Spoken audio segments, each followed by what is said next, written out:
Hi, this is Ann Stern, and I'm doing a good news reflection today. And I'm just wondering, where do you go when you want to feel the closest to Jesus? I know where I go, right where I am right now, on the back of my horse. This is Chocolate. She's a good girl. So I just feel like when I get out for a ride, it gets me away from everything, and I can really focus on Jesus. And I just love it.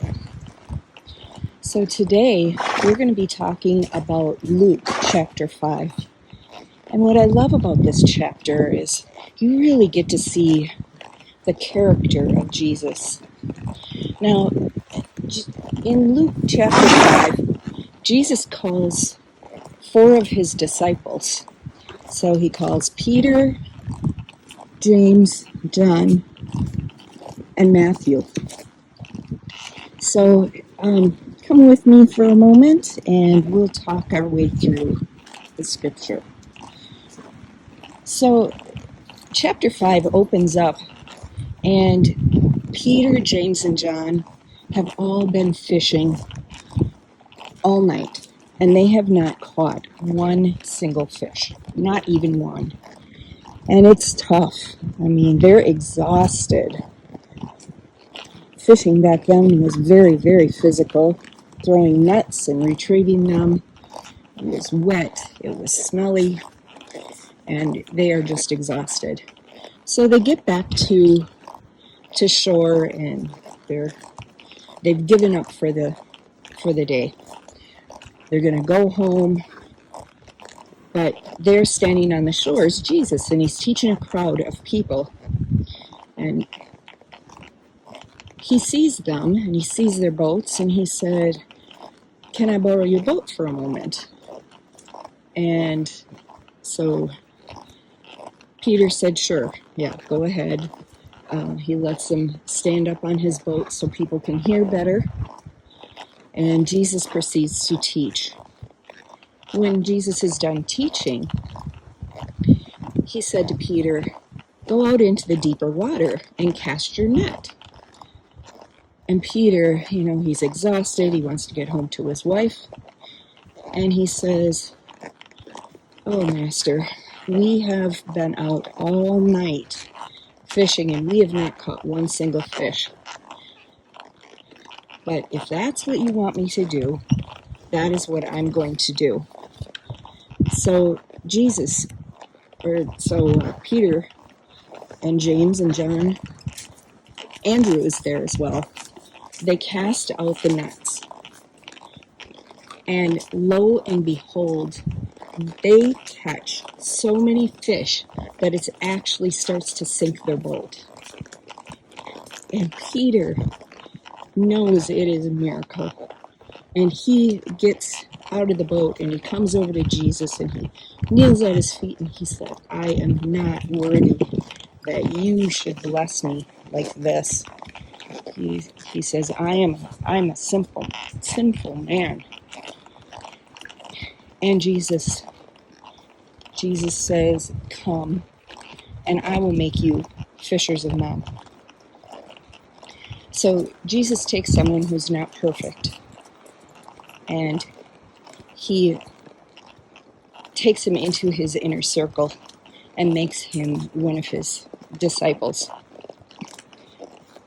The next thing that we see is Jesus is now traveling with a small band of his disciples, and he comes up upon a man with leprosy. And you think coronavirus is bad and you don't want to breathe anyone's air. Well, coronavirus, yeah, it might kill you, but leprosy is for sure a death sentence in every single way.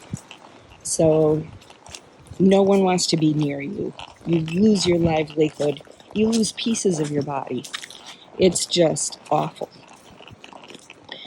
So Jesus goes up to him, and the man falls at his feet, and he says, Master, I know that you can heal me if you want. And Jesus says, yes, I want to. So Jesus reaches out and he touches the leper. And now that's a sure way to get leprosy, is to touch him. But Jesus instead heals the man.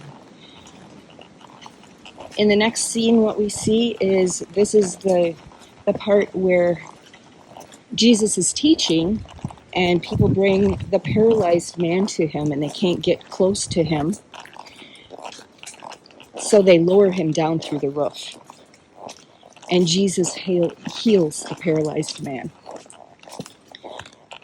Well, the thing that I see with Jesus is his character is one of mercy and compassion.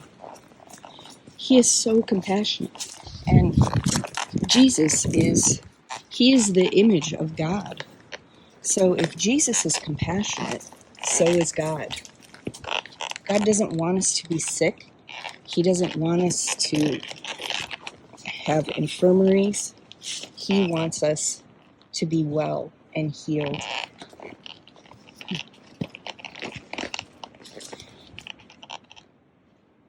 So what I want to end with here is Jesus meets us where we are, whether we're in a fishing boat and we just had a terrible night, whether we're on the back of a horse and the wind's blowing and she doesn't want to move, or whether we have an incurable illness. You know, he is there for us no matter what. And he's merciful and he's compassionate. Thank you for joining me for this week's Good News Reflection. In the comments below, let me know where you feel close to Jesus. Where do you go when you want to really focus on him and meet him?